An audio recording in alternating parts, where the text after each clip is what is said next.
Hello everyone, नमस्कार दोस्तों। मेरा नाम है आलोक वाजपेयी और आप लोग जुड़ चुके हैं इस समय इंडिया के number 1 study channel wifi study 2.0 channel पर इस समय जुड़े हुए हैं। तो एक बार जल्दी से आप सभी लोग सेशन को बच्चे शेयर कर देंगे। रेलवे एग्ज़ाम में आज जो भी प्रश्न आए हैं उन सभी फेज़ 7 के उन सारे के सारे प्रश्नों को हम लोग डिस्कस करने वाले हैं। तो एक बार जितने लोग भी हमारे साथ जुड़े हुए हैं, सबसे पहले तो भैया देखिए जो क्वेश्चंस आए एकदम हूबहू क्वेश्चन हम लोग डिस्कस करेंगे। तो एक बार जितने लोग भी हमारे साथ में यहाँ पर हैं वो सभी लोग शेयर कर दीजिए, फटाफट से एक बार सेशन को शेयर कर दीजिए, ताकि रेलवे में कैसे कैसे प्रश्न पूछे जा रहे हैं। और बिल्कुल ये बात एकदम सत्य है कि हम तैयारी एसएससी कर रहे हैं और बहुत सारे विद्यार्थी क्या करते हैं, एसएससी और रेलवे की तैयारी में रेलवे टाइप के क्वेश्चन रेलवे में लगाएं, एसएससी टाइप के क्वेश्चन एसएससी में लगाइए। अगर आप एसएससी की तैयारी में पीएससी लेवल के यूपीएससी लेवल के क्वेश्चन लगाओगे तो उससे कुछ भला नहीं होने वाला। इसी तरीके से रेलवे की तैयारी में प्रीवियस पेपर को खूब अच्छी तरीके से फिल्टर कीजिए। वही इस बार भी फेज 7 में दिखा और मेरे द्वारा पढ़ाए गए, चाहे वो स्पेशल क्लास की बात हो या यहाँ पर इसमें अगर क्लास में जुड़ते हो आप लोग हमारे साथ 11 बजे मॉर्निंग में, तो उस वाली क्लास से भी मेरे बहुत सारे क्वेश्चंस यहाँ पर आए हैं। आप लोग खुद देखिएगा और मैं सेशन भी आपको दिखा दूंगा कि कहाँ कहाँ पर कौन कौन से क्वेश्चंस आए हैं। ठीक है, तो एक बार जल्दी से आप सभी लोग मेरे प्यारे विद्यार्थियों सेशन को बच्चे शेयर कर दोगे। सबसे पहले अनअकैडमी पर अगर मेरे साथ नहीं जुड़े हुए हो तो आप सभी लोग जुड़ जाइए, अनअकैडमी पर फटाफट जुड़ जाइए। और अगर प्लस कोर्स नहीं अवेल किया है तो आप सारे लोग प्लस कोर्स अवेल कर लीजिए और उसके लिए रेफरल कोड प्रयोग करना है AB Sir 10, कैपिटल लेटर में लगाना है बगैर किसी स्पेस को दिए हुए, और इससे आपको यहाँ पर निश्चित रूप से डिस्काउंट मिलेगा। ठीक है भाई। दूसरी चीज़, किसी भी कोर्स का सब्सक्रिप्शन कर रहे हो, चाहे रेलवे का है, चाहे एसएससी का है, चाहे बैंक का है, चाहे यूपीएससी का है या किसी स्टेट पीएससी का है, हर जगह पर आपका ये कोड लगेगा AB Sir 10 और इससे आपको निश्चित रूप से डिस्काउंट भी मिलेगा। दूसरी चीज़, एसएससी जीडी का एक कंप्लीट बैच आ रहा है, तो इसमें आप सारे लोग इनरोलमेंट कर लीजिए। भैया कोड है AB Sir 10, इसमें आप सारे लोग इनरोलमेंट कर लोगे। बेहतरीन तरीके से एसएससी जीडी की आप लोग तैयारी कीजिए हमारे साथ जुड़ करके। ठीक है मेरे प्यारे विद्यार्थियों, आस्क अ डाउट इस सेशन में आप लोग जरूर पार्टिसिपेट कीजिए और 28 से आपके सब्सक्रिप्शन प्राइस हाइक होंगे, तो उससे पहले ही आप सारे लोग बच्चे सब्सक्रिप्शन जरूर कीजिए। 28 से पहले ही भैया सब्सक्रिप्शन जरूर कर लें, इससे आप लोगों को निश्चित रूप से फ़ायदा होने वाला है मेरे प्यारे विद्यार्थियों। SSC exam mega subscription offer आपके लिए बेहतरीन है। अगर आप एसएससी बैंक का कॉम्बो करते हो तो 6 महीने का मिलेगा, 1 साल का लेने पर फ्री, यानी कि 6 महीने का मिल रहा है। 2 साल का लेने पर 12 महीने का फ्री है, और एसएससी का कर रहे हैं तो 1 ईयर का लेने पर 4 मंथ्स और 2 ईयर का लेने पर 8 मंथ्स। और यहाँ भी डिस्काउंट, अगर आप कोड लगाना नहीं भूले तो कोड जरूर लगाइए, डिस्काउंट भैया लीजिए फटाफट से। ठीक है। और एक बहुत बेहतरीन सूचना है कि कॉम्बैट में भैया जरूर हिस्सा लिया करो आप सारे लोग। कॉम्बैट में अगर आप पार्टिसिपेट करोगे देखो शानदार जानदार प्राइज जीतोगे। केवल 40 प्रश्नों के उत्तर दीजिए, 50 मिनट में अच्छी रैंक हासिल कीजिए, प्राइज जीतिए। हिंदी इंग्लिश दोनों में टेस्ट हो रहा है, फ्री लाइव टेस्ट है एंड्रॉइड पर, तो क्या दिक्कत है। इनरोलमेंट करो भाई, फ्री में इनरोलमेंट करने के लिए AB Sir 10 कोड लगाओ और जल्दी से इनरोलमेंट करो। चलिए सीधे क्वेश्चन पर आते हैं, हम लोग सीधे क्वेश्चन पर आएंगे। सीधे क्वेश्चन पर पहला सवाल आज ये आया है एक, देखिए कुछ सवाल के ऑप्शंस तो मिल गए, बच्चे ने जो बताया उस हिसाब से मैंने यहाँ पर सेट किए हैं। कुछ के ऑप्शंस नहीं बच्चे बता पाए तो हमने सीधे क्वेश्चन रखा है। मुगल काल में कौन सा सही क्रम है। एक सवाल ये पूछा गया है कि मुगल काल में सही क्रम बच्चे कौन सा है। तो देखो ये जो 2-3 बच्चों से बातचीत की उसमें विद्यार्थियों ने बताया सर अकबर से पूछा था क्रम। तो देखो मैं आपको ऐसे बताता हूँ, एक कोड याद रखोगे यार, एक कोड याद रखो, बहा जसो, ये कोड याद रखो। बाबर, हुमायूं, अकबर, जहांगीर, शाहजहां, औरंगजेब, तो ये आपके मुगल का क्रम है। हालांकि इनको पराजित करता है कौन, शेरशाह, लेकिन शेरशाह मुगल नहीं है। शेरशाह इनको पराजित करता है, शेरशाह अफगान है, तो उसको हम लोग मुगल की श्रेणी में नहीं गिनते हैं। तो एक ये आया था आपका कि इसमें मुगल साम्राज्य के शासक दिए थे, मुगल सम्राट दिए थे और क्रम से पूछा गया था, अकबर, हुमायूं, जहांगीर, औरंगजेब, जहांगीर, औरंगजेब, हुमायूं, अकबर, इस तरीके से जंबल्ड करके दिए गए थे, आपको सही बताना था। ठीक है। दूसरा क्वेश्चन आपका आया है 1929 में भारत के लिए डोमिनियन स्टेट्स बनाने का जो प्रस्ताव लाया गया था वो बच्चे किसके समय में लाया गया था? Lord Curzon, viceroy Lord Irwin, Lord Mountbatten या इनमें से कोई नहीं? फटाफट से आंसर करोगे मेरे प्यारे विद्यार्थियों कि भैया ये जो प्रपोजल लाया गया था ये किसके समय में लाया गया, ये भी क्वेश्चन आपका आया है। अब 1929 इसमें ईयर दे दिया है, आपको अगर ईयर दिया हुआ है तो आप इजीली यहां पर कर लोगे।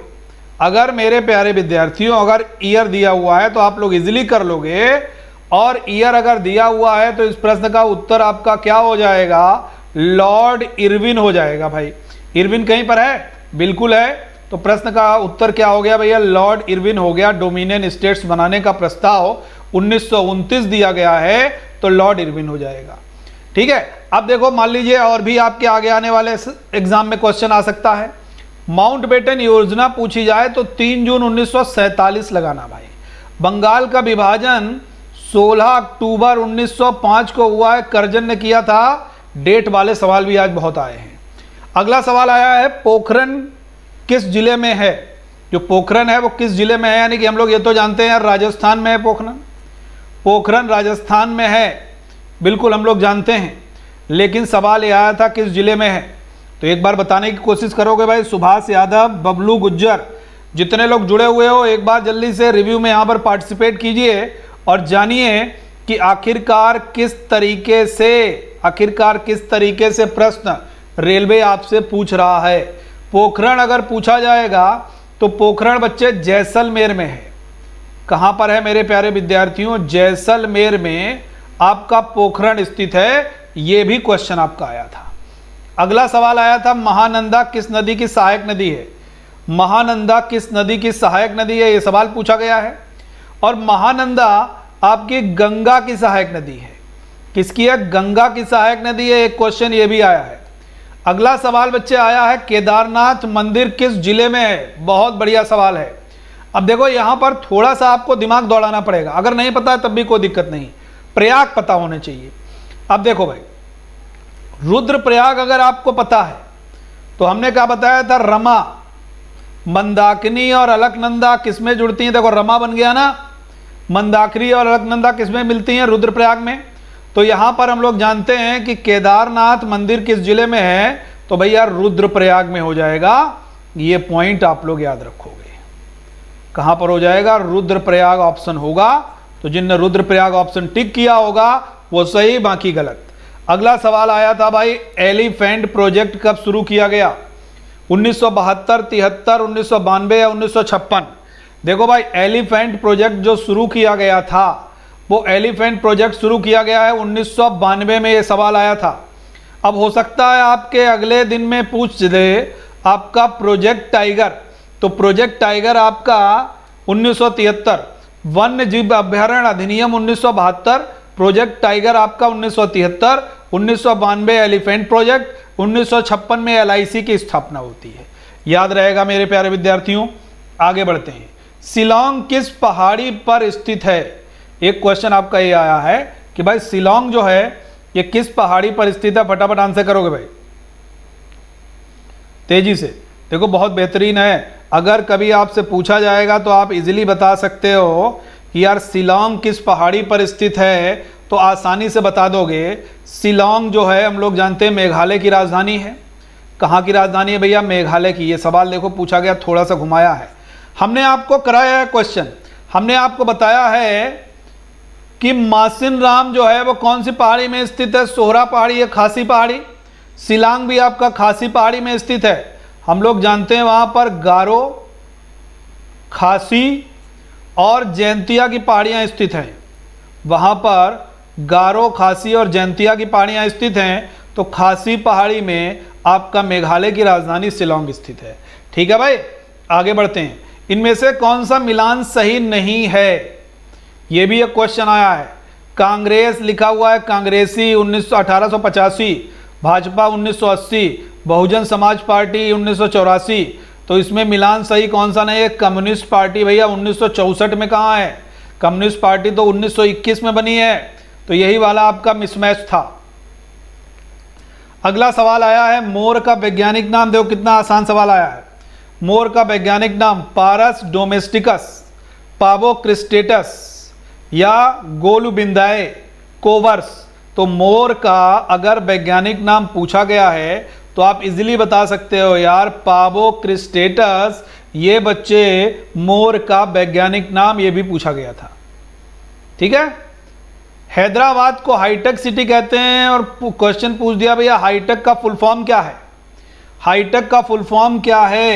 Health information technology for economic and clinical health, health inform technology for economic and clinical health, health information technology for economic and clinic health. ये देखिए क्वेश्चन पूछा गया है, बहुत बेहतरीन क्वेश्चन है। Very good evening everyone. भैया देखो रिव्यू के सारे सटीक क्वेश्चन हैं, तो जितने लोग भी जुड़े हुए हो एक बार बच्चे शेयर जरूर कर दोगे, एक बार बच्चे शेयर जरूर कर दीजिए। जितने लोग भी हमारे साथ में यहाँ पर जुड़े हुए हैं सभी लोग शेयर कर देंगे। और इसका सही आंसर क्या हो जाएगा? Health information technology for economic and clinical health, this is the full form of हाईटेक सिटी। और हाईटेक जो बेसिकली कहा जाता है वो हैदराबाद को कहा जाता है। साइलेंट वैली किस राज्य में है? देखो कितना आसान सवाल आया, और पढ़ते रहते हैं हम लोग बहुत कठिन कठिन सवाल। कठिन का प्रतिशत 1 से 2%, आसान का प्रतिशत 80 से 90%।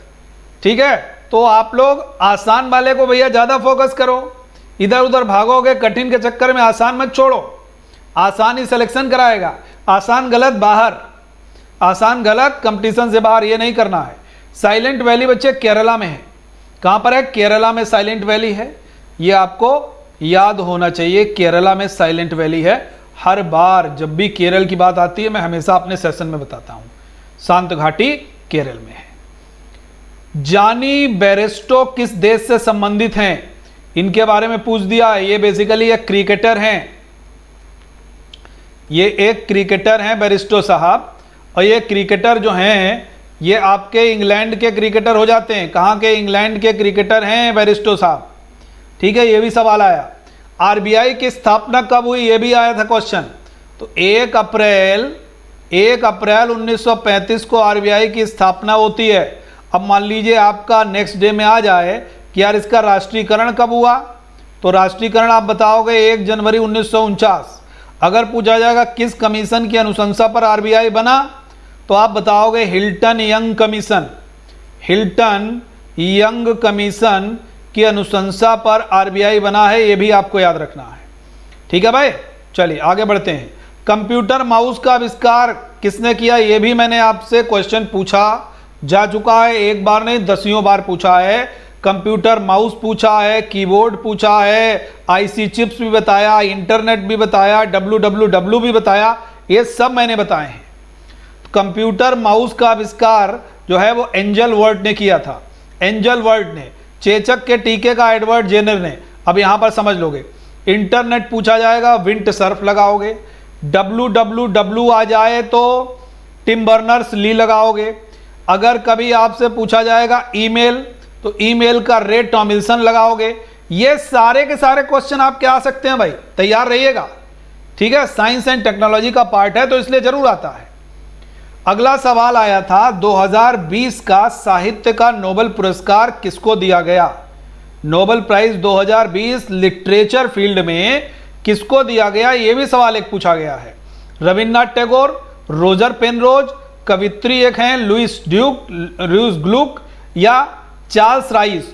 तो इंग्लैंड अमेरिका की हैं एक शानदार कवित्री जिनका नाम है लुइस ग्लुक। इनको 2020 का नोबेल पुरस्कार दिया गया है। अमेरिका के वर्तमान राष्ट्रपति कितने नंबर के हैं? ये हमेशा जब भी अमेरिका का नाम आएगा तो मैं बताता हूं कि भाई रिसेंटली चुनाव हुए थे, 46वें राष्ट्रपति चुने गए, 49वीं उपराष्ट्रपति चुनी गई, जो बाइडेन, कमला हैरिस। तो हो सकता है भैया नेक्स्ट वाले में 49वीं उपराष्ट्रपति पूछ दी जाए। तो नंबर 49वीं उपराष्ट्रपति हैं, 46वें राष्ट्रपति हैं, जो बाइडेन हैं, डेमोक्रेटिक पार्टी से बिलोंग करते हैं, डेमोक्रेटिक पार्टी का सिंबल पूछ दिया जाए तो डोंकी लगाओगे, रिपब्लिकन का एलिफेंट है भाई। याद रहेगा हाँ या ना, बोलिए भाई। चलिए आगे बढ़ते हैं। विश्व रक्तदाता दिवस, ये भी क्वेश्चन कराया हुआ है मेरा। वर्ल्ड ब्लड डोनेशन डे या वर्ल्ड ब्लड डोनर डे ये कब मनाया जाता है? देखो यार, 21 जून को yoga day, international Nelson Mandela day 18 जुलाई, 11 जुलाई विश्व जनसंख्या दिवस, 14 जून को विश्व रक्तदाता दिवस के रूप में मनाया जाता है। ठीक है भाई, याद रहेगा। धन्यवाद भैया आनंद जी, धन्यवाद। इसी तरीके से पढ़ते रहो यार, सिलेक्शन लो, मेन चीज सिलेक्शन है। ठीक है, 14 जून आंसर हो जाएगा विश्व रक्तदाता दिवस। कौन सा अम्ल भोजन के पाचन में मदद करता है? बहुत बेहतरीन है। कौन सा अम्ल भोजन के पाचन में मदद करता है? देखो भाई, भोजन के पाचन में जो मदद करता है वो मदद कौन सा करता है भाई? भोजन के पाचन में, भोजन के पाचन में मदद करेगा आपका HCl करता है, हाइड्रोक्लोरिक एसिड अम्ल पूछा है तो HCl ये बेसिकली भोजन के जो सूक्ष्म जीवाणु हैं, माइक्रोबैक्टीरियाज हैं, उनको नष्ट करने का काम ये करता है। पुलकेशियन द्वितीय किस वंश से संबंधित था? बहुत बेहतरीन, ये भी सवाल मैंने कराया है भाई। पुलकेशियन द्वितीय की अगर बात करेंगे तो पुलकेशियन द्वितीय और हर्ष के बीच में नर्मदा नदी के किनारे युद्ध होता है, जिसमें ऐसा माना जाता है हर्ष पराजित हुआ, पुलकेशियन द्वितीय जीता। और पुलकेशियन द्वितीय एक चालुक्य राजा है। कौन सा? चालुक्य राजा है। ये पॉइंट भी आपको याद होना चाहिए। तो यहां पर ऑप्शन में चालुक्य हो जिसने किया होगा वो सही होगा। अगला सवाल आया था, भारतीय संविधान के किस अनुच्छेद में भारत को संघीय राष्ट्र के स्थान पर राज्यों का संघ कहा गया है? देखो बहुत बढ़िया, उसने जैसे ही पॉलिटिक्स किताब खोली पेपर सेटर ने और ये क्वेश्चन बना दिया। भाई आर्टिकल 1 पढ़ते हो तो आर्टिकल 1 में क्या लिखा है यार? India is a union of state. Bharat राज्यों का एक संघ है। India is a union of state, Bharat राज्यों का संघ है। ये आपको याद रहेगा ना भाई? भारत राज्यों का संघ है, ये तो आपको याद रहेगा। बोलिए मेरे प्यारे विद्यार्थियों, जल्दी से, भारतीय संविधान के किस अनुच्छेद में भारत को संघीय राष्ट्र के स्थानों पर, राज्यों पर संघ कहा गया है? India is a union of state, article number 1 इस प्रश्न का सटीक उत्तर होगा। ठीक है भाई, प्रेम कुमार, बबलू, कैलाश, एक बार शेयर मारो यार, सटीक प्रश्न है एकदम हूबहू, तो एक बार शेयर कीजिए सारे लोग। आगे बढ़ते हैं। मार्च 2021 तक महाराष्ट्र के राज्यपाल कौन थे? देखिए बहुत बढ़िया सवाल आ गया। मार्च 2021 तक पूछे गए हैं तो हम लोग जानते हैं उत्तराखंड के पूर्व मुख्यमंत्री भगत सिंह कोश्यारी। भगत सिंह कोश्यारी जो थे वो आपके हो जाते हैं भाई। ठीक है भाई, याद रहेगा भाई, हाँ या ना? बिल्कुल याद रहेगा। भगत सिंह कोश्यारी इस प्रश्न का उत्तर हो जाएगा आपका। राज्यपाल कहाँ के? महाराष्ट्र के। राजस्थान में ऊंट मेला कहाँ लगता है? बहुत बार पूछा है। और जो बच्चे बता रहे थे कि उसमें जो ऑप्शन दिया गया था वो राजस्थान के जिले दिए गए थे, तो जिले अगर दिए जाएंगे तो अजमेर लगाओगे यार, और मान लीजिए स्पेसिफिक अगर दिया जाए वेन्यू तो आप पुष्कर लगाओगे। सबसे बड़ा ऊंट मेला पुष्कर में लगता है। पुष्कर कहाँ है? राजस्थान में ही है भाई। ब्रह्मा जी का मंदिर भी एकमात्र भारत में कहीं पर है तो पुष्कर में ही है, अजमेर में। ठीक है, अगला सवाल पूछा गया था, बन्नी हट्टी का युद्ध कब हुआ था? बहुत बेहतरीन क्वेश्चन आया। अब देखो इसमें बहुत सारे विद्यार्थी कंफ्यूज हो गए होंगे। बेसिकली हम लोग एक युद्ध बहुत जानते हैं, तालीकोटा का युद्ध, ये तो सबने नाम पढ़ा है, लेकिन बन्नी हट्टी बहुत कम लोगों ने। इसके 3 नाम हैं, एक तो तालीकोटा हो गया, दूसरा बन्नी हट्टी हो गया, तीसरा राक्षसी तांगड़ी भी है। राक्षसी तांगड़ी का युद्ध भी इसको कहा जाता है भैया। तीनों नाम याद कर लोगे। और ये 1565 में होता है। तो ईयर पूछा गया था, तो आपने अगर 1565 लगाया है तो निश्चित रूप से सही होगा, नहीं लगाया तो गड़बड़ होगा भाई। ठीक है, अगला सवाल देखते हैं क्या आया था। विश्व टीबी दिवस, वर्ल्ड ट्यूबरक्लोसिस डे, ये मार्च में मनाया जाता है। और मार्च में बच्चे 24 मार्च को, बहुत बार सवाल कराया हुआ है मेरा ये, 24 मार्च को मनाया जाता है वर्ल्ड ट्यूबरक्लोसिस डे। खुद सोचो, रेलवे में जो जरा सा भी सजग है, अगर किसी विद्यार्थी ने मेरे स्पेशल क्लास के सेशन और यूट्यूब के सेशन किए होंगे तो यार वो 85% तो करेक्ट करके आएगा ही आएगा, हर हालत में आएगा, क्योंकि लगभग क्वेश्चन 85-90% आए हैं हर एक सेशन से। ठीक है, तो इसीलिए मैं कहता हूं कि भैया ऑप्शन को मैं जब एलिब्रेट करता हूं तो उस पर हमेशा फोकस किया करो, वहां से बहुत सारे सवाल मिले हैं। अब देखिए, उत्तराखंड का केदारनाथ मंदिर किस नदी के किनारे, ये भी मैंने बताया है। मैंने आपको बद्रीनाथ और केदारनाथ दोनों क्वेश्चन पूछे हैं। मैंने ये भी पूछा है बद्रीनाथ किस नदी के किनारे है, और मैंने ये भी पूछा है केदारनाथ किस नदी के किनारे है। बद्रीनाथ अलकनंदा के किनारे है, बद्रीनाथ बच्चे अलकनंदा के किनारे है, केदारनाथ मंदाकिनी के किनारे है। जो केदारनाथ है वो भैया मंदाकिनी के किनारे है, याद रहेगा भाई। तो यहां पर आंसर क्या हो जाएगा यार, मंदाकिनी नदी के किनारे है केदारनाथ। अगला सवाल है सिस्टम नेचर या सिस्टेमा नेचर, ये पुस्तक किसकी है। हम लोग जब द्विनाम पद्धति के जन्मदाता की बात करते हैं कैरोलस लीनियस, जिनको कार्ल लीनियस भी बोलते हैं, कार्ल लीनियस भी बोलते हैं। ये जो कार्ल लीनियस हैं, ये जो आपके कार्ल लीनियस हैं, यही आपके सिस्टेमा नेचर पुस्तक के लेखक भी हैं। ठीक है, आगे बढ़ते हैं। पैराग्राफ या लाइन को सेंटर अलाइन करने के लिए किस कुंजी का प्रयोग किया जाता है। Which key is use to center align paragraph line. तो ये कंप्यूटर वाले बहुत बेहतर तरीके से Ctrl+E होता है इसका क्या हो जाता है भाई, Ctrl+E हो जाता है। ठीक है बच्चे, फिर देखिए इनमें से कौन सा देश यूनाइटेड नेशन जो सुरक्षा परिषद है, सिक्योरिटी काउंसिल है, उसका सदस्य नहीं है। चाइना, फ्रांस, रसिया है, जापान। जब भी सिक्योरिटी काउंसिल की बात करेंगे तो चाइना है, फ्रांस है, रसिया है, जापान इसका मेंबर नहीं है, और जो 5 परमानेंट मेंबर हैं उसमें भी नहीं है भाई। ठीक है, याद रहेगा। चलिए, ये हो गया भाई जापान। अगला सवाल आपका पूछा गया है, स्वर्णिम चतुर्भुज योजना में सबसे लंबा कौन सा है।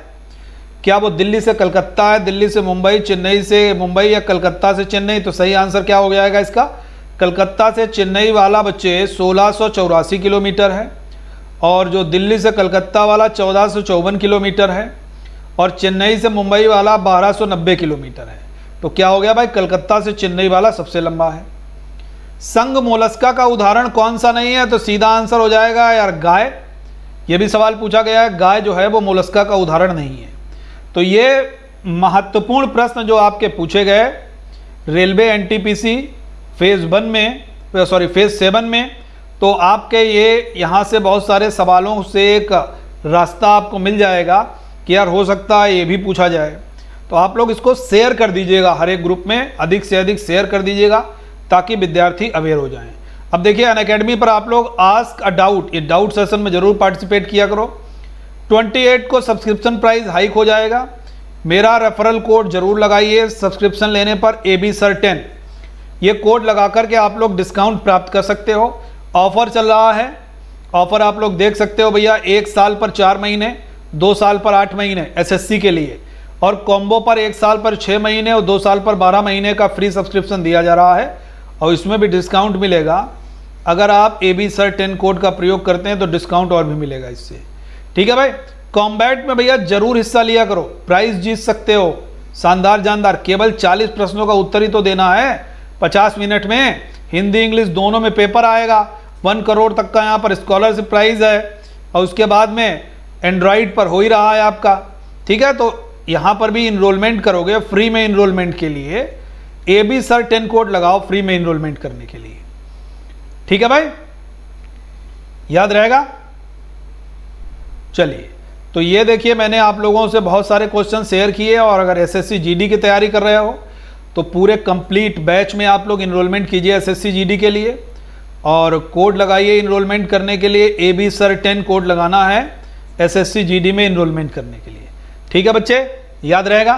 तो एक बार जितने लोग भी जुड़े हुए हैं आप सारे लोग सेशन को भैया शेयर करोगे अधिक से अधिक, लाइक करोगे अधिक से अधिक, और चैनल को सब्सक्राइब भी करोगे। Okay, thank you everyone. जय हिंद, जय भारत। बढ़िया से रहिए, सावधान रहिए, सतर्क रहिए, सुरक्षित रहिए, मन लगा करके पढ़िए।